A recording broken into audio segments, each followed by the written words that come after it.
오늘은 사순절 둘째 주일입니다. 주일 예배를 하나님께 드리겠습니다. 찬송가 29장 성도여 다 함께 1절, 2절, 3절을 함께 찬송하시겠습니다.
하나님은 회개하는 마음으로 나오는 사람들을 물리치지 않으십니다.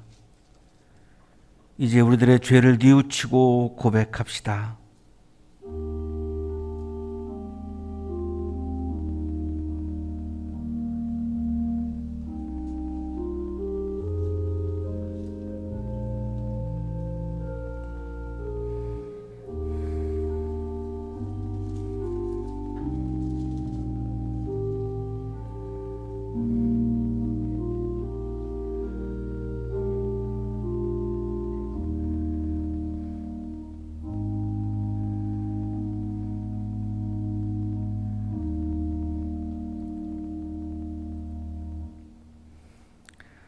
우리가 우리 죄를 자백하면 하나님은 신실하시고 의로우신 분이셔서 우리 죄를 용서하시고 모든 불의에서 우리를 깨끗하게 해 주실 것입니다.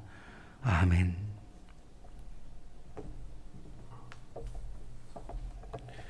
찬송가 546장 주님 약속하신 말씀 위에 1절, 2절, 4절을 다 함께 찬송하시겠습니다.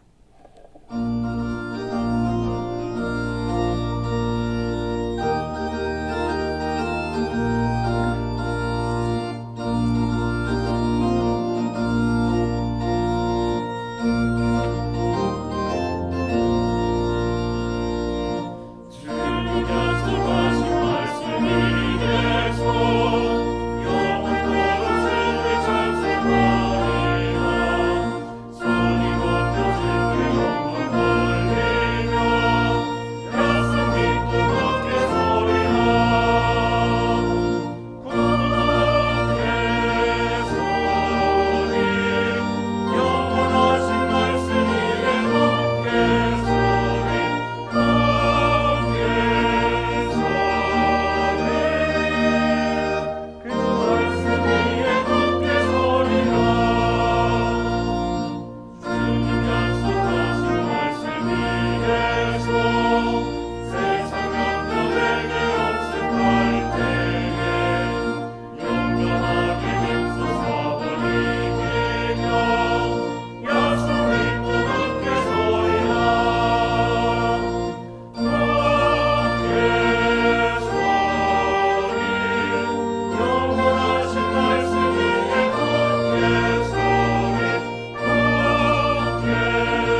다 함께 기도하시겠습니다.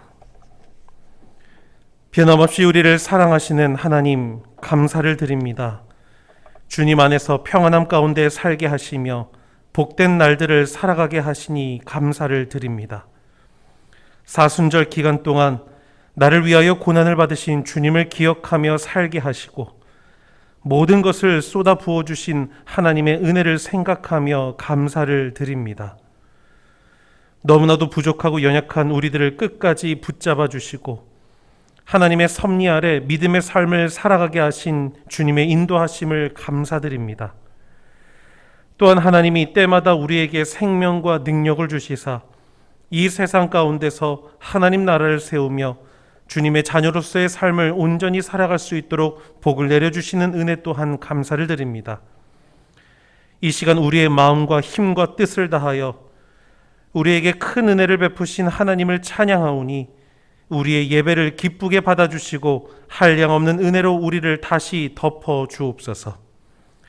자비로우신 하나님, 하나님의 뜻대로 살기를 원하는 것이 우리의 마음이지만 우리가 완악함으로 나의 뜻대로 살기를 원하는 삶 또한 있음을 주님 앞에 고백합니다. 우리의 주권은 우리를 위하여 고난을 받으시고 죄값을 치러주신 예수 그리스도께 있음을 알고 있음에도 불구하고 주님을 떠나 다시 죄의 길에 서 있는 우리를 긍휼히 여겨 주옵소서. 우리가 가지고 있는 육체의 소욕을 주님이 주신 마음으로 다스리지 못하고 욕심과 탐욕, 교만의 삶을 살아왔음을 고백합니다. 하나님, 우리를 불쌍히 여기시사 모든 죄를 도말하여 주시고 죄 가운데 거하지 않도록 우리의 마음을 붙잡아 주옵소서. 예수 그리스도의 죽으심과 흘리신 보혈을 우리가 기억하며 주님의 은혜를 다시금 구하오니 우리의 모든 죄를 사해 주시고 정결하게 씻어 주옵소서. 주님, 바라기는 우리가 성령 안에 거하는 삶을 살게 하옵소서. 성령께서 인도하여 주시는 믿음의 삶을 살게 하옵소서. 육체의 욕망을 채우는 삶은 오직 하나님이 인도하여 주시는 길로 사는 것밖에 없음을 고백하오니 우리로 주님의 책임져 주심을 믿고 의지하여 복된 삶을 살아가는 모든 성도들이 되게 하여 주옵소서. 거룩하신 주님, 우리 모든 성도들이 어디에 있든지 성령의 열매를 맺어 하나님 나라를 상속받는 믿음의 지체가 되게 하옵소서. 서로 사랑하고 주님 안에서 기뻐하며 하나 되게 하는 마음을 갖게 하옵소서. 세상의 시험과 유혹 앞에서도 버틸 수 있는 인내를 주시고 모든 사람들에게 선한 영향력을 끼치며 살아갈 수 있는 거룩한 주님의 자녀가 되게 하옵소서. 우리 성도들이 가는 곳에 그리스도의 향기가 드러나게 하시고 주님을 높이고 하나님 앞에 영광을 올려드리는 참된 자녀로서의 삶을 살게 하옵소서. 각박한 세상이 우리로 하여금 빛이 나게 하시고 주님의 아름다움을 회복하게 하옵소서. 자비로우신 하나님, 우리 성도들 가운데 육신적인 질병과 연약함으로 인하여 힘겨운 삶을 살아가는 자들이 있습니다. 자신에게 주어진 상황과 환경으로 인하여 답답하고 어려워하는 자들도 있습니다. 그리고 세상에는 아직까지 코로나 바이러스와 여러 가지 많은 고난의 제목들로 인하여 고통 가운데 놓인 자들이 있습니다. 이들을 긍휼히 여겨주시고 모든 고난에서 건지심을 받아 기쁨의 삶을 살아갈 수 있는 모든 이들이 되게 하여 주옵소서. 완전한 해결은 오직 주님밖에 없음을 깨닫게 하시고 하나님을 바라보며 인내하고 하나님이 행하실 구원의 역사, 부활의 능력을 소망하며 하루하루를 복되게 살아가는 이들이 되게 하옵소서. 오늘도 우리에게 주시는 하나님의 말씀을 기대합니다. 주님의 복된 말씀을 듣고 그 말씀을 준행하는 우리 모두가 되게 하옵소서.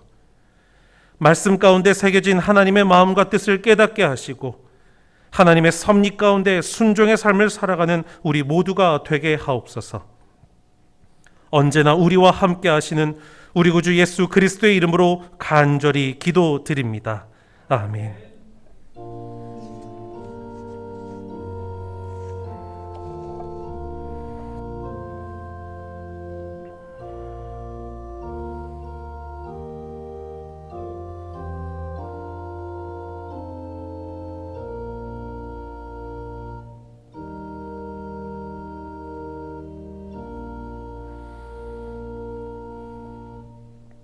이 시간 우리에게 주시는 하나님의 말씀 로마서 4장 13절에서 25절까지의 말씀입니다. 아브라함이나 그 자손에게 주신 하나님의 약속, 곧 그들이 세상을 물려받을 상속자가 되리라는 것은 율법으로 말미암은 것이 아니라 믿음의 의로 말미암은 것입니다.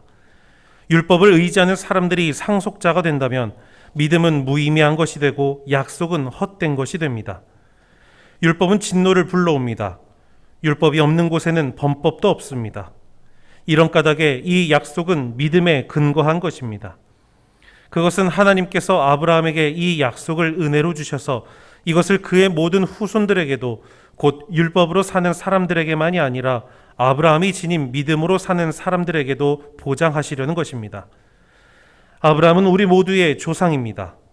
이것은 성경에 기록된 대로 내가 너를 많은 민족의 조상으로 세웠다 함과 같습니다. 이 약속은 그가 믿은 하나님, 다시 말하면 죽은 사람들을 살리시며 없는 것들을 불러내어 있는 것이 되게 하시는 하나님께서 보장하신 것입니다.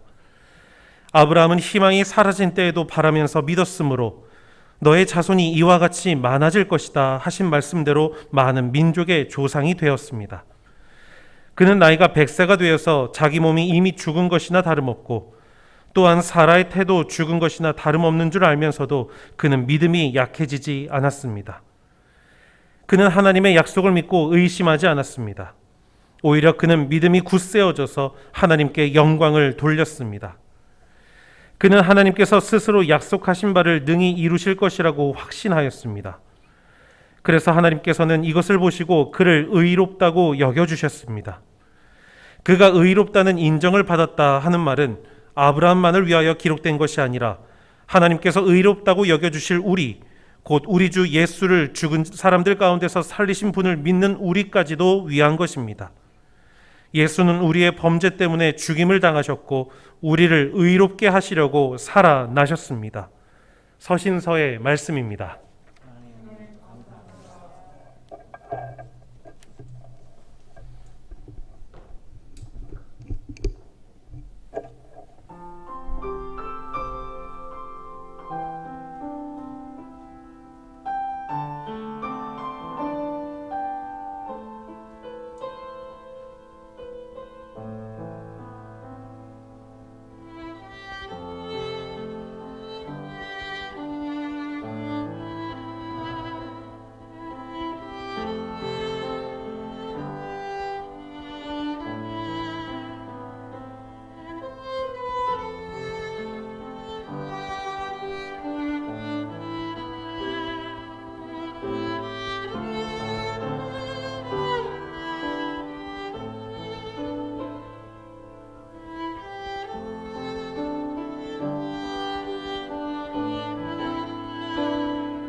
키르케고르는 1831년 18세 때에 덴마크 코펜하겐 대학교 신학부에 입학을 했습니다. 그리고 모교에서 철학 박사 학위를 받았습니다.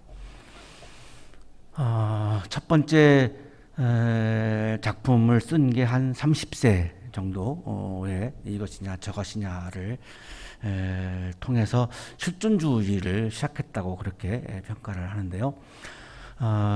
이분의 철학의 가장 중요한 주제는 신앙, 믿음이었습니다. 믿음의 본질을 벗어난 이 덴마크 국교회하고 치열하게 싸웠습니다. 그러다가 42살에 길거리에서 숨을 멈추고 세상을 떠나고 말았습니다.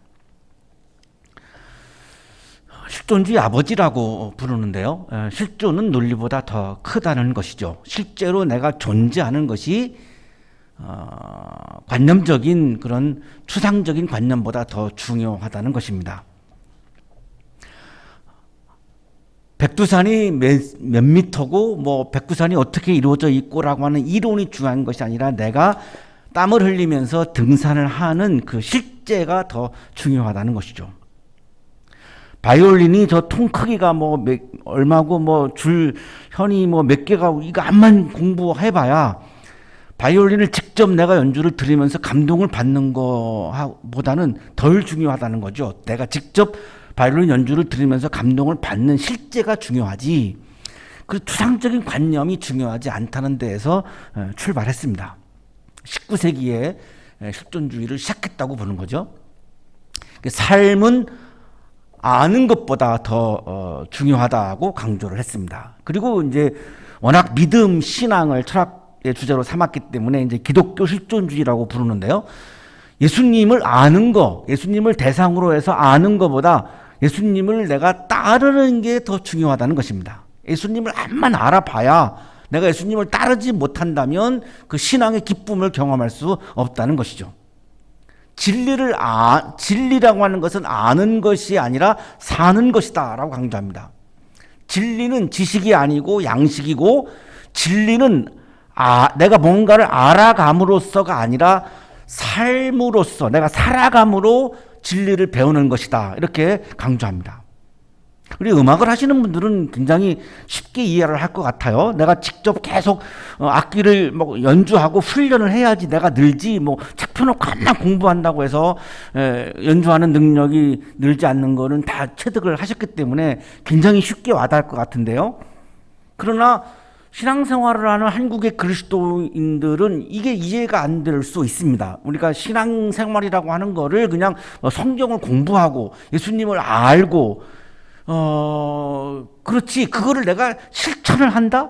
내가 예수님처럼 살아간다? 이것에 대해서는 별로 깊게 생각을 하지 않기 때문에 굉장히 와닿지 않을 수 있는데요. 이게 바로 키르케고르와 덴마크 국교회의 충돌이었습니다. 이 키르케고르는 이제 기독교 사상가라고 부르는데요. 기독교에서 가장 강조하는 게 신앙입니다. 이 신앙을 라틴어로는 크라도입니다. 우리가 영어로는 크레도, 사도신경을 크레도라고 부르죠. 이 꼬르와 도의 합성어인데 꼬르는 중심, 심장을 의미하고 도는 주다, 의지하다, 거기다가 고정시키다 이런 의미를 가지고 있습니다. 그러니까 두 단어를 합치면 나의 중심을 하나님께 주고 하나님께 고정시키고 하나님을 중심으로 살아간다는 겁니다. 나 중심으로 살아갈 거냐 하나님 중심으로 살아갈 거냐 이 문제입니다. 신앙의 핵심은 하나님이 중심이 되는 것이고 하나님을 내가 바라보는 겁니다. 하나님이 좋아서 하나님이 중심이기 때문에 하나님이 센터이기 때문에 하나님을 바라보는 거죠. 뭐 걸그룹, 아이돌 이런 그룹에서 많이 나오는 얘기가 센터가 누구냐 이런 얘기가 많이 나오는데요. 왜냐하면 가장 많이 바라보기 때문이죠. 그러면 중심이 나에게 있는 사람은 나를 바라보며 살아가는 거죠. 중심을 하나님에 둔 사람은 하나님을 바라보며 살아가는 겁니다. 하나님을 바라보는 것은 신앙이고 나를 바라보는 것은 욕망이라고 부르는 겁니다.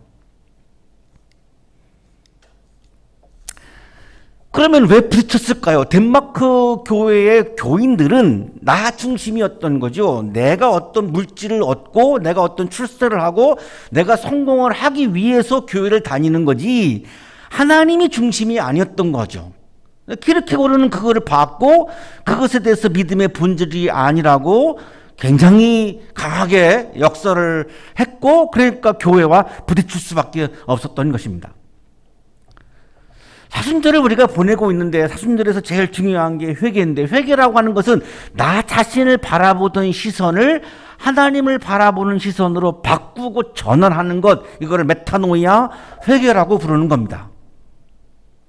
아무리 반성하고 후회하고 울어도 전환을 하지 아니하면, 바꾸지 아니하면 그거를 회개라고 부르지 않습니다. 성서에서 말씀하시는 메타노이아, 회개는 바꾸는 건데요, 그동안은 내가 중심이 되어서 나의 욕망이 중요해서 나만을 바라보던 시선이 하나님을 바라보는 것으로 바꾸는 것이 바로 회개입니다. 자신의 출세와 성공을 위해서 교회 생활을 하는 사람들, 덴마크 교인들에게 그것은 기독교 신앙이 아니라고 역설을 키르케고르가 했고, 그래서 홀로 교회와 싸운 겁니다. 학자로서.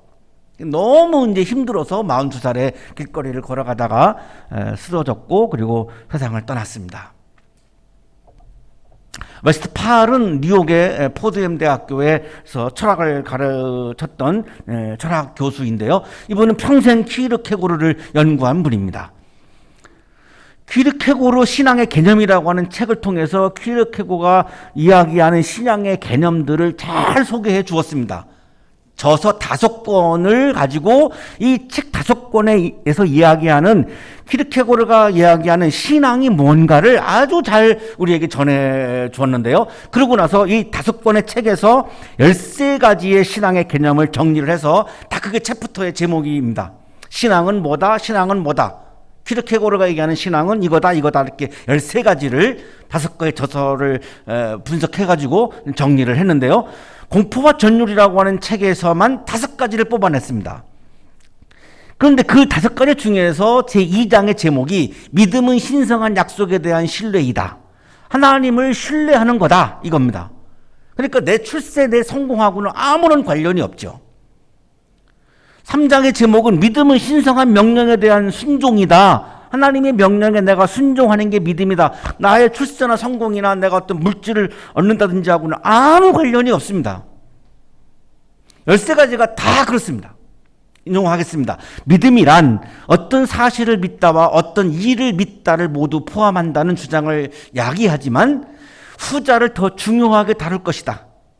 믿음은 나에게 어떤 사건이 일어나는가를 중요시 여기는 것이 아니라 사건을 일으키는 하나님을 중요하게 여기는 거다라는 설명이죠. 믿음은 차라리 인격적인 신에 대한 인격적인 관계성이라고 해야 할 것이다. 내가 하나님을 좋아하고 하나님을 바라보고, 그래서 하나님이 일으키시는 사건 자체가 중요한 것이 아니라 사건을 일으키는 하나님을 더 중요하게 여기고, 하나님을 바라보는 것을 너무나 좋아하고 즐거워하고 기뻐하고 하나님과 사랑의 관계를 맺는 것 자체를 기뻐하는 것, 이것이 믿음이다라고 얘기하고 있는 거죠. 그런데 우리는 하나님이 일으키시는 사건에 주목하죠. 홍해 바다가 갈라진 사건을 중요하게 여기지 홍해 바다를 가르는 사건을 일으킨 하나님은 자꾸 놓치는 겁니다. 오병이어의 기적에서 5,000명이 먹었던 그 사건에 주목하지, 그 사건을 일으키신 예수님에게 자꾸만 우리는 놓쳐버리고 있는 거죠.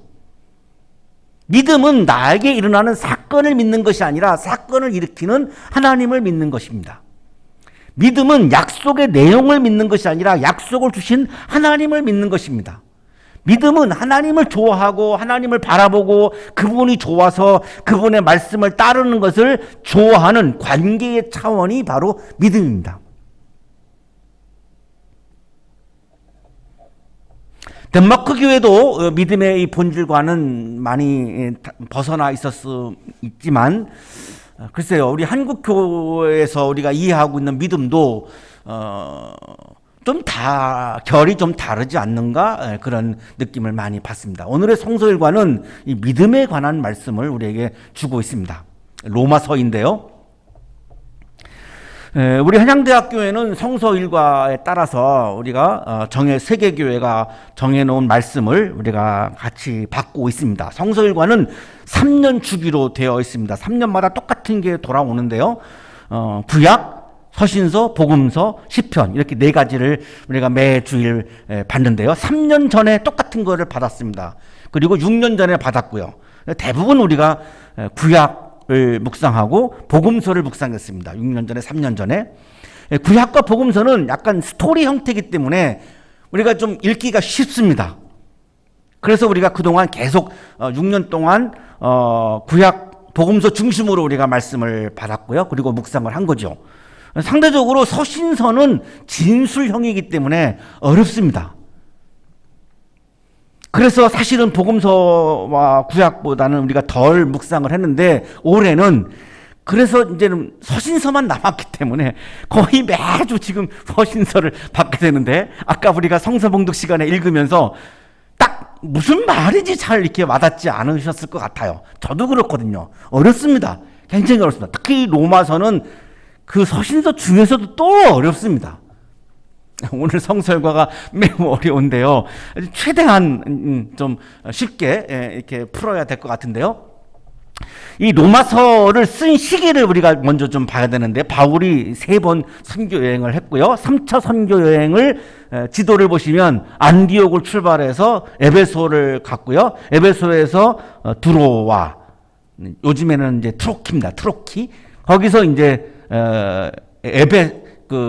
빌립보를 가서 거기가 이제 마케도니아입니다. 그리고 이제 그리스로 갑니다. 여기 그리스 보시면 지도 위에 고린도라고 되어 있죠. 그러니까 고린도를 사도행전은 그리스라고 말씀하고 있는 겁니다. 그러니까 고린도를 간 거죠. 이 고린도에서 3달을 바울이 머물렀습니다. 그때 로마서를 썼습니다. 그 쓴 이유는 여러 가지가 있는데 가장 대표적인 게 뭐냐면 로마의 교회가 유대인 그리스도인들과 이방인 그리스도인들 사이에 알력이 있었습니다. 갈등이 있었습니다. 교회 안에 갈등과 알력이 왜 일어날까요? 거의가 우월감 때문에 일어납니다. 특정한 사람들이 우월감을 주장하면 차별이 생기고 차별이 이루어지면은 차별을 받은 상처받은 사람들은 그 교회를 떠나게 됩니다. 직장은 우리가 차별을 받아도 생계 때문에 떠나지 못하지만 교회라는 공동체는 내가 차별을 받고 상처를 받으면 대번 떠납니다. 이건 무슨 생계가 달려있는 게 아니거든요. 37년 동안 제가 목회를 했는데요. 차별을 받고 상처를 받아서 이 교회를 떠난 수없이 많은 사람들을 저는 봤습니다. 굉장히 마음이 아픈 장면입니다. 그만큼 교회에 존재하는 이 알력이라고 하는 것은 특정한 사람들의 어떤 우월감 그리고 특권 여기서부터 출발합니다. 로마 교회도 그랬던 거죠. 그래서 3달 동안 로마서를 쓴 겁니다, 바울이. 이런 배경을 가지고 오늘 본문을 좀 읽으면 훨씬 더 좀 이렇게 쉽게 좀 더 쉽게 읽을 수 있는데요. 3차 선교 여행이 54년에서 56년으로 추정을 하는데 마지막에 예루살렘으로 돌아갑니다. 그게 56년이에요. 그러니까 돌아가기 직전에 썼으니까 로마서를 쓴 연도는 한 56년으로 서기 56년으로 그렇게 추정할 수 있습니다. 안디옥에서 에베소로, 에베소에서 마케도니아로, 마케도니아에서 그리스로 갔다라고 사도행전에 기록이 되어 있는데 여기 그리스가 바로 고린도를 의미하고 있고요. 이 고린도에서 3개월 동안 로마서를 기록을 한 거죠. 천재죠. 3개월 동안 이 로마서를 기록했다라고 하는 것은 제가 볼 때 정말 천재입니다. 이건 거의 불가능한 일이죠. 바울 시대 때 로마 제국의 전체 인구가 약 한 5,400만 그리고 이 로마 제국에 퍼져 있는 유대인 수가 약 500만 그리고 이제 로마 시에 거주하는 유대인들이 5만 명이었습니다. 그러니까 이 유대인들 중에 예수님을 영접하고 그리스도인이 된 사람들이 있고 유대교인으로 남아있는 사람들이 있죠. 그래서 로마 교회가 여기서 이 유대인 그리스도인들과 로마에 이미 살고 있던 유대인이 아닌 이방인 그리스도인들이 섞이게 된 겁니다. 그러니까 이 둘 사이에 알력이 생기는 거죠. 왜 알력이 생기냐면 유대인들은 굉장한 우월감 있는 사람들입니다. 그 우월감을 우리가 선민의식이라고 부르죠. 본인들은 그거를 선민의식이라고 말하지만 냉철하게 분석하면 우월감입니다. 그러니까 이방인 그리스도인들은 교회 안에서 차별을 받는 거죠. 그러니까 여기서 갈등이 생기고 이제 알력이 생기니까 교회 안에 사랑도 없어지고 은혜도 없어지게 되겠죠. 그러니까 교회의 본질이 다 없어질 수밖에 없지요. 그래서 바울은 로마 교회를 간 적이 없습니다. 이 이야기를 듣고 너무나 마음이 아프니까 로마서를 기록을 한 겁니다. 김창락 교수의 설명입니다. 로마서에 유대 사람들과 그리스 사람들, 유대 사람들과 이방 사람들, 이스라엘 사람들과 이방 사람들, 할례를 받은 사람들과 할례를 받지 않은 사람들, 참 올리브 나무와 돌 올리브 나무, 믿음이 약한 사람들과 믿음이 강한 사람들, 이런 표현이 계속 나옵니다.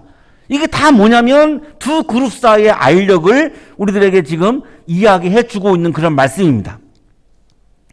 로마 교회 안에는 유대계 그리스도인과 이방계 그리스도인 사이에 갈등과 긴장과 갈등이 있었다고 추정하고 바울이 이 두 집단 사이에 생긴 문제를 해결하기 위하여 로마서를 썼다고 본다. 이게 김창락 교수의 설명입니다. 유대 그리스도인들은 이방인 그리스도인들과 접촉하는 것 자체를 꺼려했습니다. 왜냐하면 부정한 사람이라고 하는 인식이 있었기 때문입니다. 사도행전 10장 28절에 그게 잘 나타나고 있는데요. 유대 사람으로서 이방 사람과 사귀거나 가까이 하는 일이 불법이라는 것은 여러분도 아십니다. 요즘으로 말하면 혐오의 대상, 차별의 대상 이런 거죠.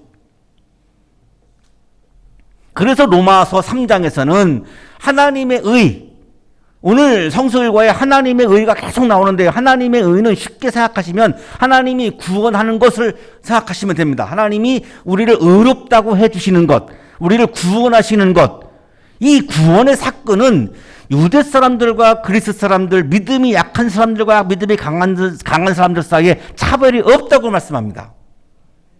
자, 여기서 한국교회로 다시 돌아오죠. 한국교회는 직분이 있죠. 어떤 사람들을 직분을 주냐면 믿음이 강한 사람들을 주죠. 그러면 믿음이 강한 사람들과 믿음이 약한 사람들을 평가를 해야 됩니다. 판별을 해야 됩니다. 자, 여기서부터 차별이 이제 시작합니다. 어떤 기준으로? 교회 생활에 열심히 한 사람, 교회에 공로가 많은 사람, 그거는 믿음의 세계, 아까 우리가 봤지만 믿음의 세계하고는 완전히 다른 차원입니다. 그거를 가지고 믿음이 좋다라고 평가를 하는 순간 차별이 발생하는 거죠. 로마서 3장에서는 그래서 믿음이 약한 사람들, 믿음이 강한 사람들 사이에 하나님의 구원 사건은 전혀 차별이 없다고 강조합니다. 로마서 3장 22절입니다. 그런데 하나님의 의는, 하나님의 구원 사건은 그런 의미입니다. 예수 그리스도를 믿는 믿음을 통하여 오는 것인데 모든 믿는 사람에게 미칩니다. 거기에는 아무 차별이 없습니다. 믿음이 더 좋다, 믿음이 나쁘다 이렇게 평가할 수가 없습니다. 믿음이라고 하는 것 속성 자체가. 그러니까 믿음 안에서는 차별이 생길 수가 없습니다. 제가 정서원 목사님보다 더 믿음이 좋다 이렇게 말할 수 없습니다. 그런 생각을 한 번도 난 해본 적이 없습니다. 믿음의 세계란 그렇게 비교할 수 있는 성격이 아니기 때문에 그렇게 말할 수 없습니다. 그런데 한국교회의 직분 제도는 굉장한 차별을 가지고 있죠. 그래서 우리 한양대학교에는 직분이 없는 겁니다. 우리 한양대학교에는 권사, 장로, 뭐 이런 집사 이런 직분이 없습니다. 그 차별이 생기기 때문에 그런 거죠. 오늘의 성서일과가 로마 4장인데요. 유대인들은 자신들만 아브라함의 후손이고 아브라함이 믿음으로 의롭다함을 받았기 때문에 우리는 그래서 믿음이 우월하다라고 보는 겁니다. 그런데 오늘 로마서 4장이 강조하시는 말씀은 아브라함이 의롭다 여김을 받은 것은 할례 받기 전입니다. 그렇기 때문에 믿음의 세계에서는 육신의 혈통과는 아무런 관계도 없는 건데 유대인 그리스도인들이 우리는 아브라함의 후손이니까 우리가 이방인 그리스도인들보다 더 믿음이 우월하다고 주장하는 것은 말도 되지 않는다라고 하는 것을 강조하고 있는 거죠. 이게 로마서 4장의 말씀입니다. 창세기 15장 6절에서 아브라함이 의롭다함을 받습니다. 그리고 창세기 17장에서 할례에 대한 율법이 나옵니다. 그러니까 의롭다함을 받은 게 할례 받은 것보다 먼저입니다. 그러니까 할례 받은 유대인이기 때문에 더 우월하다? 이건 논리적으로 성립하지 않습니다. 교회에는 영적인 우월감, 영적인 특권이 있어서는 안 되고 하나님의 구원 사건, 하나님의 구원 사건은 하나님의 은혜로 이루어지는 것이지 내가 훌륭한 존재여서 내가 구원을 얻는 것이 아니기 때문에 영적인 우월감, 믿음의 차별, 이것은 존재할 수가 없는 겁니다. 일반 교회에서 도저히 불가능한 것이 우리 교회가 세 가지가 있습니다. 하나는 아까 말씀드렸지만은 장로, 권사, 집사의 직분이 없다는 거, 차별이 생기기 때문에 우리가 그것을 운영하지 않는 겁니다. 그 다음에 기획위원회에 새가족이 들어갑니다. 새가족과 오래 다닌 사람 사이에 차별이 생깁니다. 알력이 생깁니다. 그래서 우리 교회는 차별이 없어야 한다라고 하는 상징을 위해서 새가족이 교회의 가장 중요한 결정을 하는 기획위원회에 들어갑니다. 세 번째, 일반 교회는 장로님들만 예배 시간에 기도합니다. 우리 교회는 청년들까지도 본인이 원하면 누구나가 다 합니다. 이건 일반 교회에서는 거의 불가능한 일입니다. 그러나 우리 교회가 그렇게 하는 이유가 바로 이 차별이 있으면 안 되기 때문에 교회는 차별이 있으면 안 되기 때문에 그렇게 하고 있는 거죠.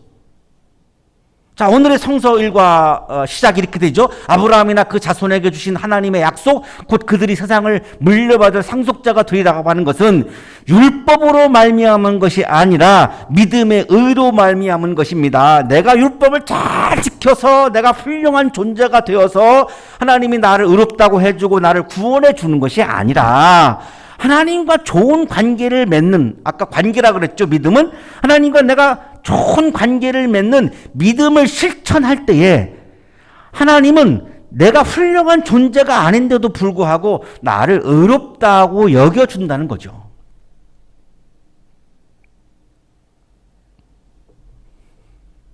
그러니까 이게 혈통의 문제, 인종의 문제, 민족의 문제하고는 아무런 관련이 없기 때문에 유대인 그리스도인들이 로마 교회에서 우리가 이방인 그리스도인들보다 더 우월하다라고 하는 것은 도저히 성립할 수가 없는 거죠. 여기 하나님의 약속에서 약속은 그리스어로 에판겔리아인데요. 이건 일방적인 약속입니다. 조건부 약속은 스프라기스인데 여기 약속 4장 13절의 약속은 스프라기스를 쓰지 않고 있고 에판겔리아를 쓰고 있습니다. 이건 무조건적인 약속입니다. 하나님이 그냥 일방적으로 주시겠다라고 하는 거죠. 뭐를? 가나안 땅을. 그런데 이 가나안 땅에 대한 약속이 구원의 영역으로 확대되어 갑니다. 차정식 교수의 설명인데요. 아브라함의 유산을 어떤 지리적 공간적 영역과 구분하여 믿음의 의라는 관점에서 구원론적으로 재해석하고 있다. 기독교에서 하나님이 아브라함에게 일방적인 에판겔리아라고 하는 약속을 주셨어요. 그게 처음에는 가나안 땅이었죠. 그런데 그것이 구원의 사건으로 발전되어 간 겁니다. 그 신앙이. 그러니까 지금 로마서에 와서는 가나안 땅이 아니라 우리가 가나안 땅 들어갈 게 아니잖아요. 우리에게는 그것이 구원 사건으로 개념이 확대되어 갔다 이런 말입니다. 김창락 교수의 설명입니다. 칭의론에 사용되는 디카이온이라고 하는 동사는 윤리적 용어가 아니라 법정적 용어라는 사실을 명심해야 한다. 그것은 법정에서 재판관이 피고에게 옳다고 무죄를 선언할 때에 사용되는 용어이다. 하나님의 의는 하나님의 행하시는 의로운 행위이다. 하나님의 의는 약자를 편드시는 하나님의 구원 행위 사건이다. 법정에서 판사가 재판장이 당신은 무죄요 라고 이렇게 선고해 주는 것처럼 하나님이 저에게 너는 의로와 너는 무죄야 라고 선고해 주시는 겁니다. 그러면 제가 죄가 없나요? 하루에도 수없이 죄를 짓고 살죠.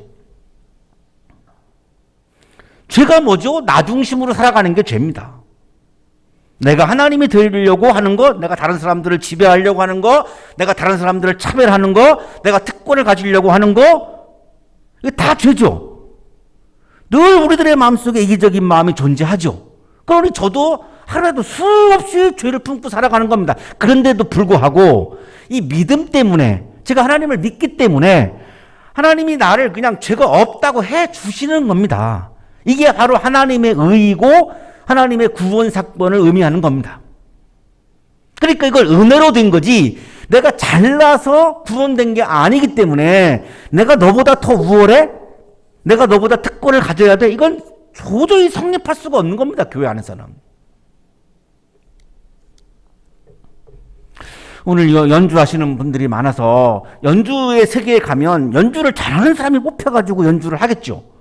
그러나 교회에서는 연주를 못하는 사람들도 연주합니다. 왜? 연주를 잘하는 것이 아니거든요.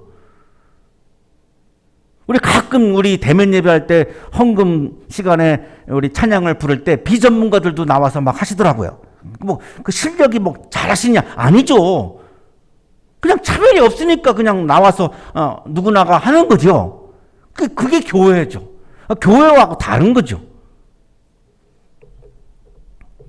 로마 교회에서 신앙생활했던 유대인 그리스도인들은 하나님은 아브라함에게 상속을 약속하셨고 유대인들은 아브라함의 후손이기 때문에 유대인들이 이방인 그리스도인들보다 더 영적으로 우월하다고 하는 입장이, 이것이 결국은 교회의 분열과 알력과 갈등을 빚어낸 거죠. 이러한 영적인 우월감은 공동체를 깨뜨립니다. 차별받는 사람들은 상처를 받고 그 공동체를 떠나게 됩니다. 가슴 아픈 거죠. 그래서 바울은 교회에서 차별하는 것을 경고했습니다. 로마서 10장 12절입니다. 유대 사람이나 그리스 사람이나 차별이 없습니다. 그는 모든 사람에게 똑같이 주님이 되어주시고 그를 부르는 모든 사람에게 풍성한 은혜를 내려주십니다. 야고보서도 교회에서 차별하는 것은 죄악이라고까지 경고합니다. 야고보서 2장 9절입니다.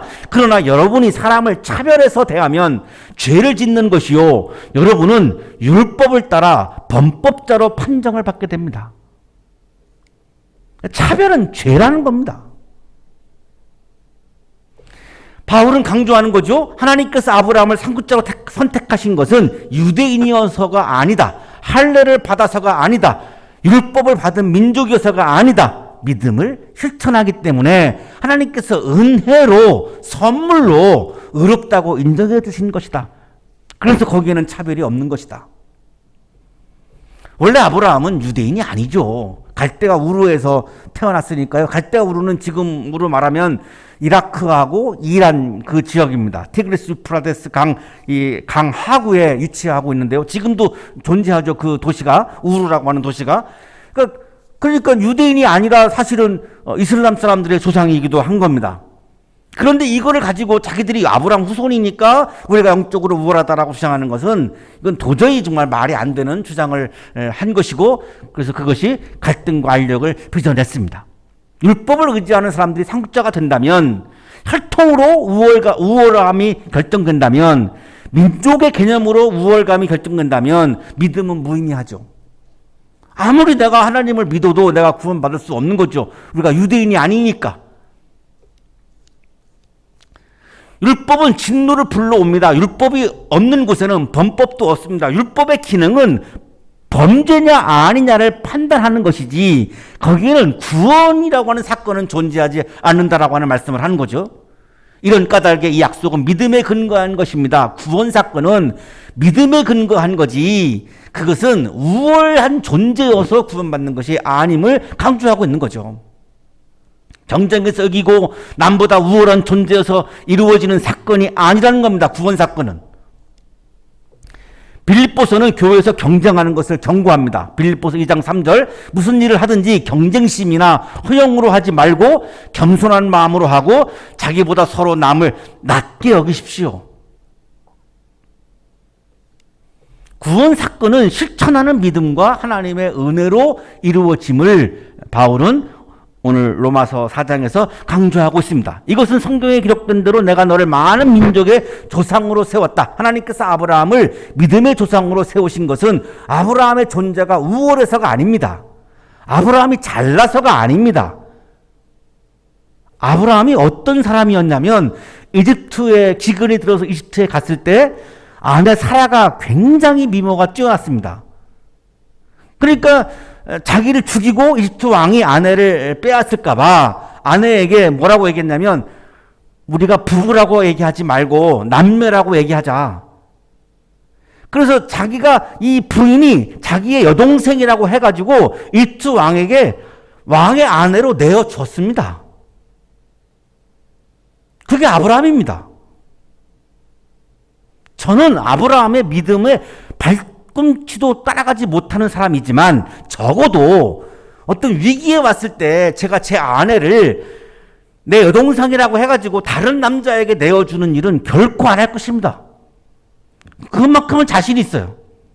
아브라함은 그런데 부인을, 아내를 누이라고 해가지고 딴 남자에게 내어주는 사람이에요.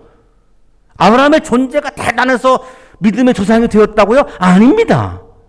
은혜로 이루어진 거지 그거는 존재가 우월해서가 전혀 아닙니다.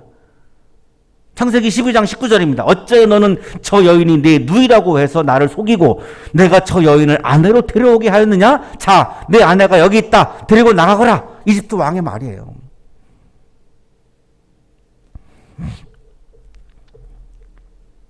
고린도전서 1장 28절입니다. 하나님께서는 세상에서 비천한 것들과 멸시받는 것들을 택하셨으니 곧 잘났다고 하는 것들을 없애시려고 아무것도 아닌 것들을 택하셨습니다. 하나님이 선택하는 사람은 아무것도 아닌 사람을 선택하는 것이 스스로 본인이 잘났다고 생각하는 사람은 선택하지 않는다는 겁니다.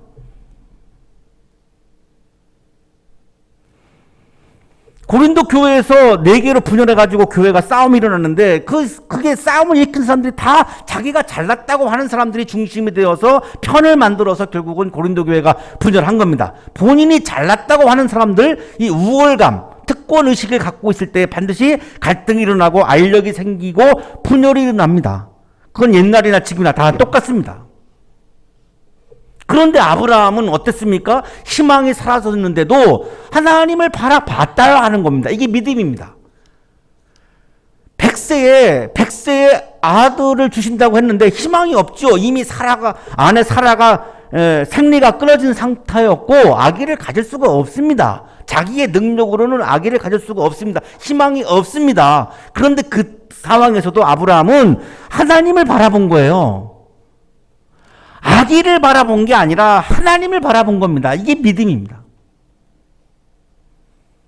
그래서 우리가 다른 사람들에 대해서 믿음이 좋다, 믿음이 약하다라고 판단하는 것은 매우 위험한 거죠. 하나님의 판단은 나의 판단과 다를 수 있기 때문에 그렇습니다.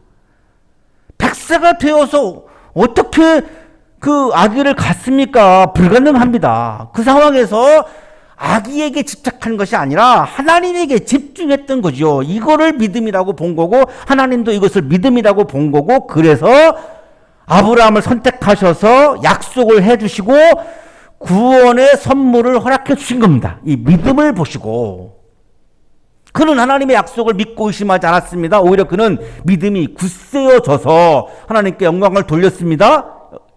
아브라함은 하나님의 약속을 의심하지 않았습니다. 오히려 믿음이 굳세어져 가지고 하나님의 영광을 돌렸죠. 나의 영광을 추구하는 것은 욕망입니다. 하나님께 영광 돌리는 것은 믿음입니다. 자, 보십시오. 무엇이 믿음이 굳센 거죠? 하나님께 영광을 돌리는 것이 믿음이 굳센 겁니다. 내가 영광 받으려고 한 것은 뭐죠? 욕망이 굳센 거죠. 자, 한국의 많은 그리스도인들 중에 내가 출세하기 위해서 내가 교회 다닌다? 그건 욕망이 굳센 거지 믿음이 굳센 게 아니라고 지금 말씀하는 겁니다. 키르케고르가 덴마크 교인들을 향해서 질타했던 부분이 바로 이겁니다. 그게 욕망이 굳센 거지 그게 어떻게 믿음이 굳센 거냐. 하나님께서 영광을 받는 하나님의 나라를 추구하는 것이 믿음이 굳센 겁니다. 교회 생활 열심히 한다고 믿음이 굳세다라고 하는 것은 오류입니다. 대부분 한국교회에서는 믿음이 굳세다라고 하는 개념을 교회 생활 열심히 하는 것으로 평가를 하는데 교회 생활을 열심히 하는 것과 하나님께 집중하는 것은 완전히 다른 차원입니다. 교회에 집중하는 것과 하나님께 집중하는 게 어떻게 같습니까? 교회가 하나님이 아닌데 다르죠. 하나님에게는 집중 안 하고 교회에만 집중하는 분들이 있죠. 그건 욕망이 굳센 거지 믿음이 굳센 것이 아니라고 지금 말씀하는 거죠. 아브라함이 중요하게 여긴 것은 후손이 아닙니다. 아기가 아닙니다. 아브라함이 중요하게 여긴 것은 하나님입니다. 끝까지 아브라함은 하나님을 바라본 거죠. 하나님을 좋아한 거죠. 하나님과 좋아하는 관계, 사랑의 관계를 맺은 거죠. 그래서 자기의 삶을 하나님께 다 맡길 수 있었죠. 내 중심이 아니라 하나님의 중심인 삶을 살아갔죠. 이게 바로 믿음입니다. 그래서 하나님께서 그것을 믿음으로 보시고 의롭다고 여겨 주셨습니다. 하나님께서는 아브라함이 하나님을 바라보며 하나님의 약속을 믿으며 하나님의 영광을 추구하는 것을 보시고 그를 의롭다고 여겨 주신 거죠. 아브라함의 존재가 의로운 존재여서 의롭다고 해준 게 아닙니다. 의로운 존재여서 의롭다고 해주신다고 한다면 우리 중에 구원받을 사람이 많지 않습니다. 자신이 의롭다고 자랑하거나 타자를 의롭지 않다고 정죄하거나 내가 타자보다 영적으로 더 우월하다고 생각하는 것은 그래서 믿음이 아닌 거죠. 왜? 은혜로 이루어진 거를 내가 잘나서 그렇게 구원 사건이 되었다라고 주장하면 그건 믿음의 세계가 아니라 그냥 자신의 어떤 욕망의 세계인 거죠. 그런데 중요한 것은 그렇게 아브라함이 믿음으로 의롭다고 인정을 받은 것은 아브라함에서 끝난 것이 아니라는 거죠. 그거는 오늘 살고 있는 우리들에게도 똑같이 적용된다는 겁니다. 그래서 예수님은 우리의 구원을 위해서 죽임을 당하시고 우리를 의롭게 해주려고 우리를 구원해 주시려고 다시 부활하셨다는 것입니다. 예수께서 하나님을 바라보는 우리를 의롭다고 해주시려고 죽임을 당하셨지만 부활하신 거죠. 사순절을 보내고 있습니다. 사순절에 우리가 무엇을 바꿔야 할까? 무엇을 전환해야 할까? 나 자신의 욕망을 바라보던 시선을 예수 그리스도를 바라보는 시선으로 바꾸는 것.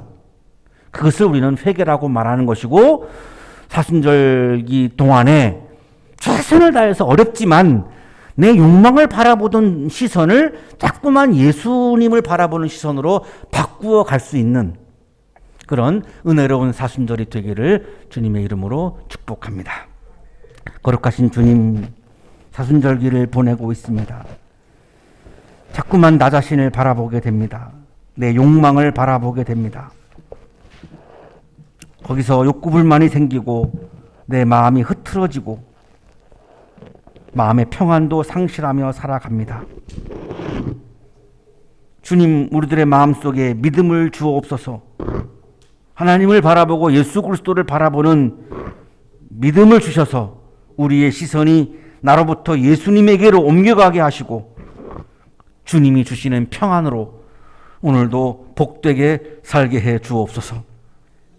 예수 그리스도 이름으로 기도하옵나이다. 아멘.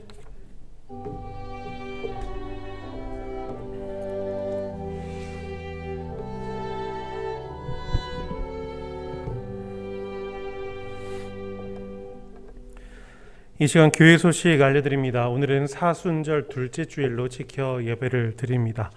다음 주일은 사순절 셋째 주일로 지켜 예배를 드리겠습니다. 다음 주 성서일과는 출애굽기 20장 1절에서 17절까지의 말씀 제목은 탐내지 못한다입니다. 우리 주중에 성서일과 말씀을 묵상하시기를 바랍니다. 우리 교회 그리고 우리 한양동산 그리고 우리나라에 기도가 필요한 자들이 정말로 많이 있습니다. 우리 기도하실 때마다 기억하시고 몸이 아프신 분들 위해서 그리고 심령이 상한 분들을 위해서 우리 이 나라 이 땅의 회복을 위해서 힘써 기도해 주시기를 바랍니다. 우리 하나님 앞에 좀 아름다운 예배를 더욱 드리기 위해서 그리고 우리 성도님께 신실한 예배를 드리게 하기 위해서 우리 지난주부터 우리 성가대 솔리스트와 간현악 연주자들이 나와서 우리 함께 찬양으로 섬겨 주십니다.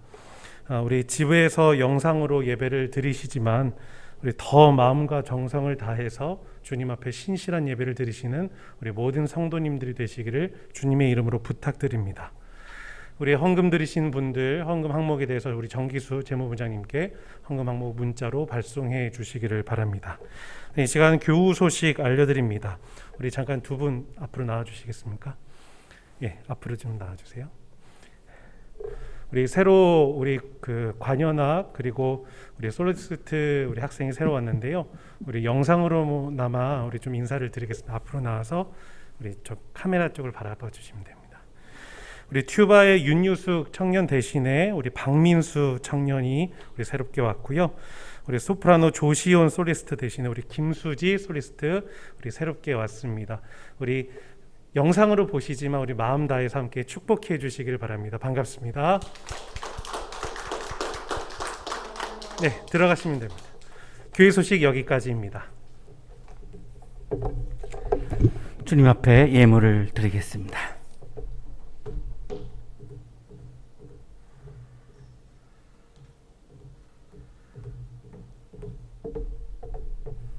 거룩하신 주님, 부족한 우리들을, 욕심의 세계에 갇혀 있는 우리들에게 은혜로 우리를 구원해 주시고 우리에게 하나님 나라의 기쁨의 세계로 오늘도 인도해 주시는 은혜에 감사드립니다. 감사의 마음을 이 시간 예물에 담아 드리오니 기쁘게 받아주시고 예물을 드리는 손길 위에 크신 은혜를 부어 주옵소서. 예수 그리스도 이름으로 기도하옵나이다. 아멘.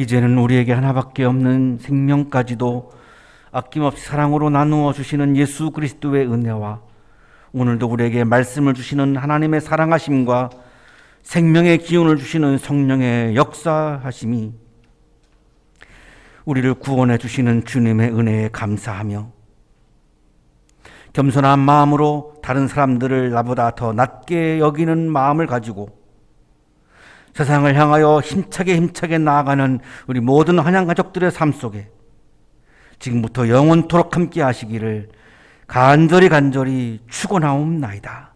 아멘.